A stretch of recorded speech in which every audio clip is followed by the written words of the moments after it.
الله حق تقاته ولا تموتن إلا وأنتم مسلمون. قال الله تعالى في القرآن الكريم: أعوذ بالله من الشيطان الرجيم. بسم الله الرحمن الرحيم. والعصر إن الإنسان لفي خسر إلا الذين آمنوا وعملوا الصالحات وتواصوا بالحق وتواصوا بالصبر. Puji syukur kita panjatkan kepada Allah Subhanahu wa taala. Selawat dan salam kepada junjungan alam dan kita Muhammad sallallahu alaihi wasallam beserta keluarga dan sahabat sekalian. Kemudian hadirin dan jemaah Jumat yang dirahmati Allah. Alhamdulillah kita berada di ujung tahun 1438 Hijriah. Hari ini tanggal 17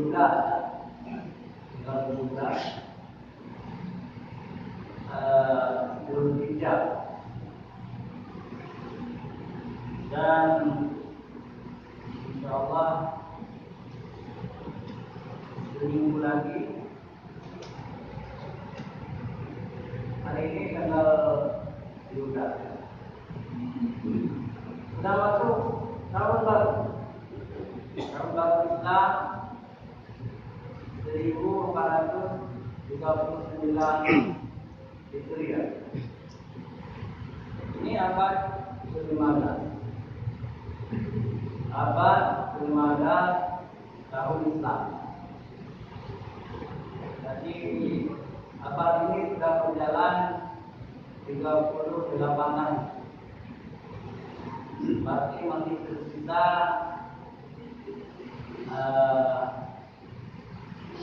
60 tahun lebih.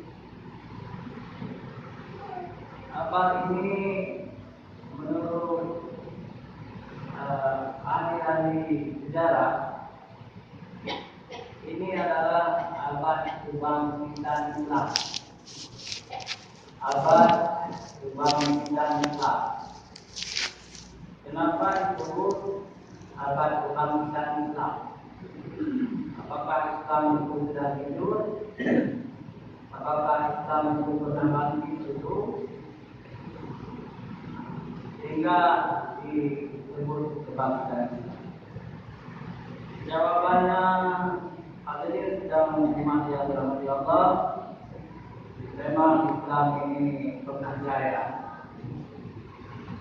Mulai abad pertama, kedua, sampai abad ke-12, sekitar 1200 tahun, Islam memimpin dunia. Senjata lebih canggih orang Islam. Ilmu pengetahuan lebih canggih orang Islam. Orang Jepang, orang Korea, Inggris, Amerika, waktu itu belum banyak. Hanya ketinggalan. Islam memimpin dunia. Dan kerajaan Islam sangat luas sekali, dipimpin oleh para khalifah. Mulai Khalifah Bani Umayyah, Khalifah Bani Abbasiyah, Khalifah Umayyah II di Andalus itu di Spanyol, di Eropa. Khalifah Bani Fatimiyah di Mesir, dan Khalifah Utsmani di Istanbul. Semua orang Kristen tunduk pada Islam. Belajar ilmu dari orang Islam, belajar buat senjata dari orang Islam. Islam luar biasa. Kota-kota Islam seperti Baghdad, Damaskus, Mekah, Madinah adalah kota-kota modern di zaman ini. Sedangkan London anti-BT, anti-sana, dunia. Lalu kemudian Allah membidirkan zaman antara manusia ini. Manusia bodoh. Bodoh itu beberapa sebab. Yang pertama, saling berbeda antara raja-raja. Saling berperang saudara, maka mereka berperang. Saling menciptakan bidang-bidang di dalam agama, sehingga umat Islam terbunuh. Datanglah orang Barat, pertama orang Inggris, Belanda, Portugis, Spanyol, Itali menjajah negeri-negeri. Indonesia sendiri mendapat giliran dengan lama. Kami 320 tahun dijajah oleh Belanda, tapi Aceh cuma dijajah oleh Belanda sekitar 60 tahun. Kenapa Aceh selamat mendapat jajahan? Karena Aceh adalah berpegang teguh kepada ajaran Islam. Di bawah raja-raja Aceh yang sangat tahan beragama. Rakyatnya juga tahan, maka Belanda tidak berani menjajah Aceh. Tetapi kemudian atas kerjasama orang kafir, kerjasama Afrika, Inggris dan Belanda, Aceh mendapat jajahan. Hadirin di dalam Jumat yang Allah. Kita tidak lama lagi akan masuk bulan Muharram, bulan pertama bulan Islam. Ada hal yang menggembirakan, ada hal yang menyedihkan. Yang membuat kita gembira, bulan hajinya sejumlah umat Islam di seluruh Indonesia yang paling luar biasa banyaknya. Kalau sedekah saja dari mereka diterima hajinya oleh Allah SWT menjadi haji mabrur, maka Indonesia ini akan baik. Karena penghuni surga. Orang yang haji mabrur, pahalanya adalah surga.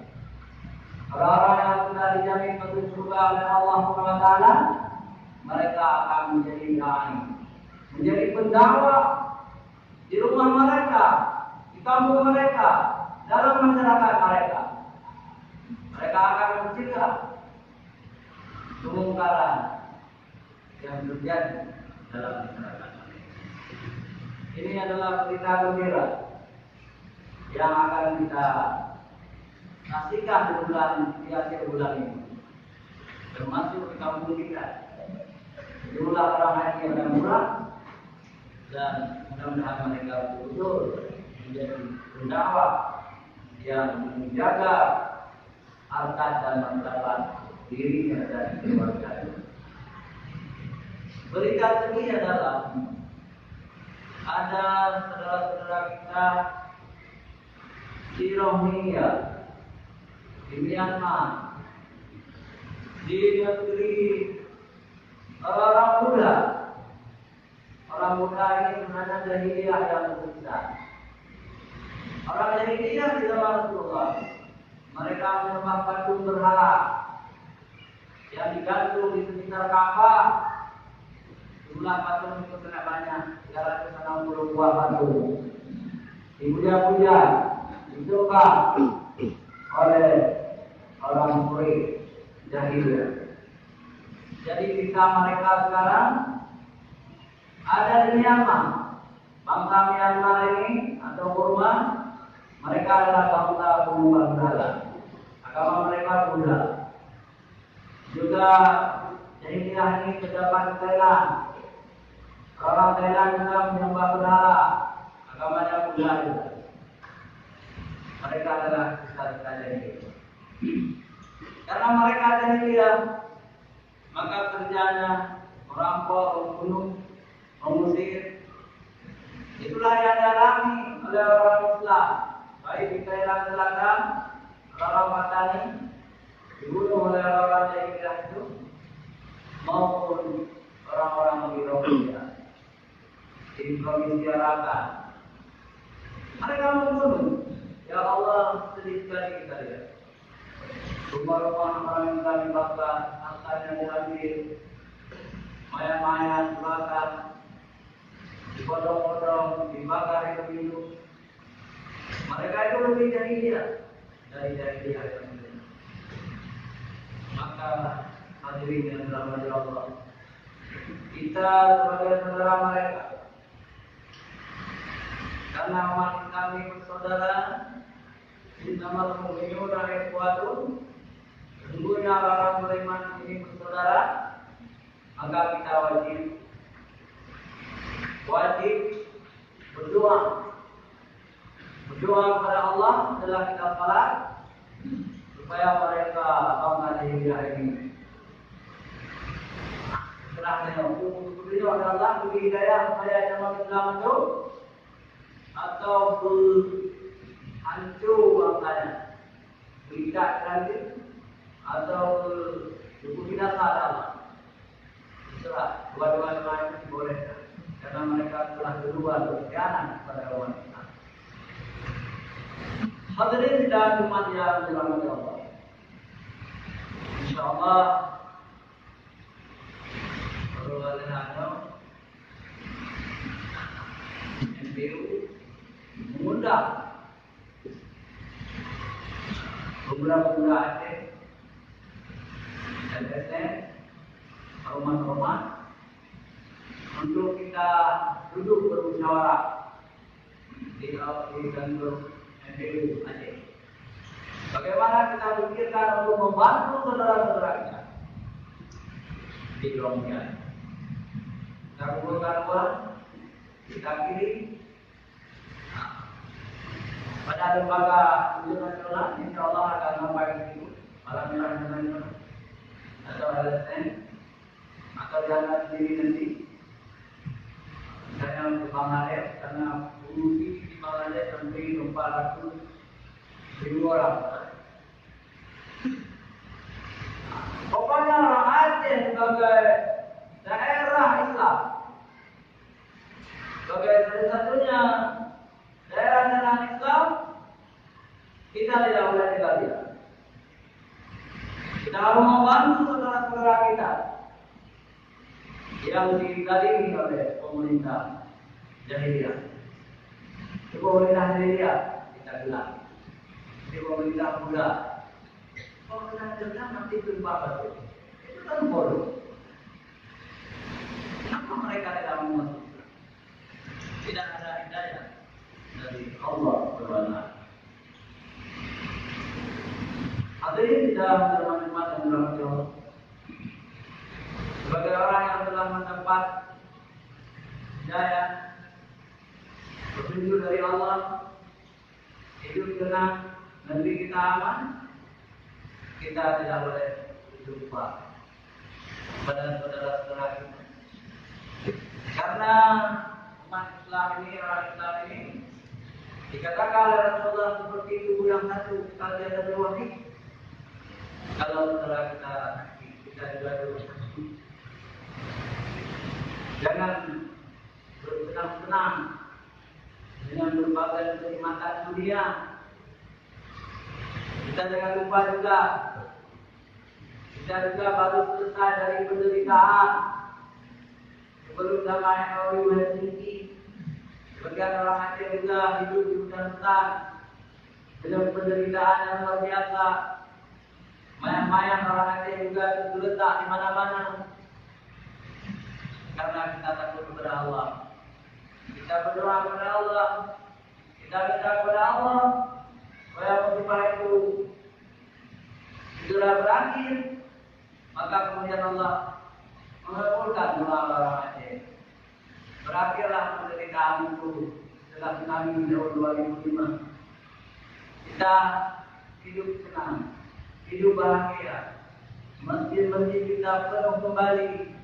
Kapanpun kita pulang pergi di tengah malam, tidak masalah, aman selesai. Cuma satu hal yang perlu kita ingat. Generasi muda kita sekarang belum ada minat akan memenuhi masjid di depan, di masa depan.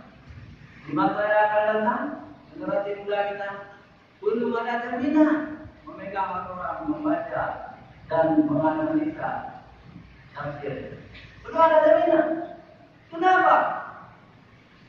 Karena di tangan generasi muda kita, di tangan anak-anak kita adalah HP yang mampu membentuk berbagai konten-konten maksiat, yang mampu membuka mata hati. Kalau seseorang lebih banyak melihat orang di HP, mati buta. Kalau hati sudah buta, diajak ke masjid mereka tidak akan mau. Diajak belajar agama tidak mau. Diajak mengaji, diajak ke ulama tidak akan mau. Ini sangat berbahaya. Bagaimana juga maka kita mencabut api dari anak-anak kita tidak mungkin. Tidak mungkin kita jauh. Kadang-kadang kita juga butuh itu. Tapi bagaimana caranya? Susah. Kalau kita kasih itu pesantren, pesantren juga ada penyakit itu. Di mana-mana ada. Tapi kalau kita tanam iman yang paling kuat, anak, Allah mengharamkan kamu melihat aurat kafir di TV. Kamu melihat aurat kafir di jalan. Kamu haram melihat aurat kafir di HP.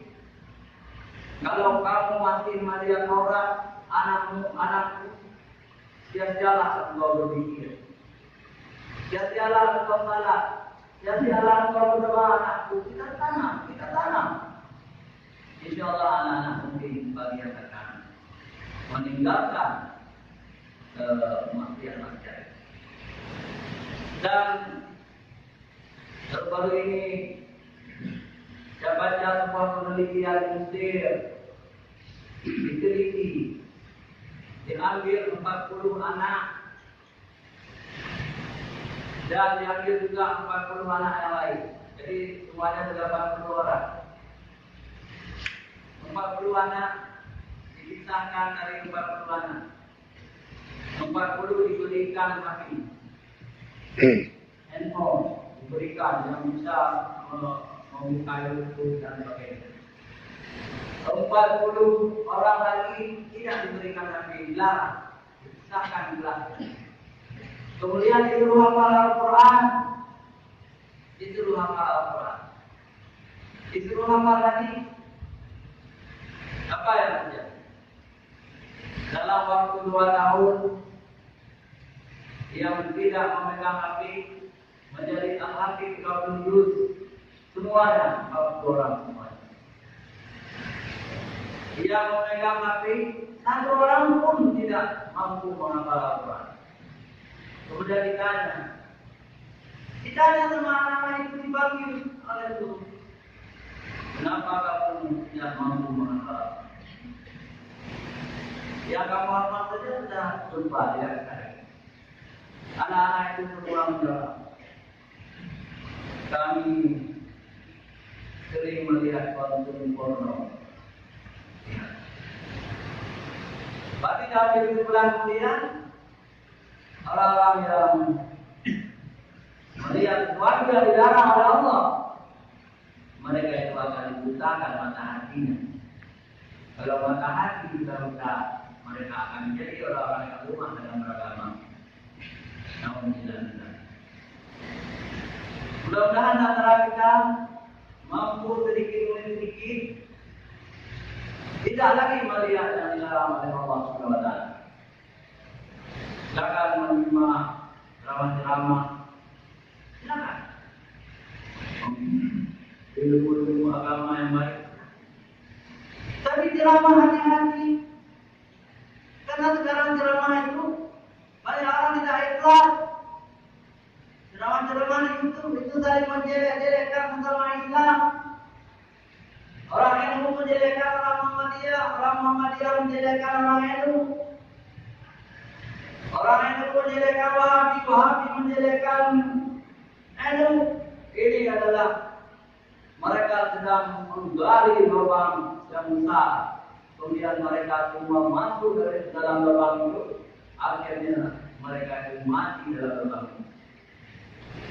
Seharusnya sesama Islam tidak boleh mengkafirkan, tidak boleh menyesatkan, tidak boleh menghina. Tapi itulah kerjanya pendakwah-pendakwah di YouTube. Itu bukan pelajaran. Tidak sesuai dengan dakwah yang dilakukan oleh Rasulullah SAW. Dakwah yang dilakukan oleh Rasulullah adalah mengajak menjadi hikmah, wajahum billati menjagalah mereka secara baik. Bukan lagi menjelek-jelekkan. Semua ulama itu sudah dibesarkan. Semua ulama modern yang sudah dibesarkan. Pokoknya mereka berperang di YouTube, berperang. Akhirnya anak-anak muda dikasih pagi lagi sama ulama-ulama itu. Siapa yang mungkin umat Islam juga? Hadirin yang dirahmati Allah. Mudah-mudahan apa yang kita sampaikan ini berguna hati sendiri dan bagi kita. Alhamdulillah, Alhamdulillah Rabbil Alamin.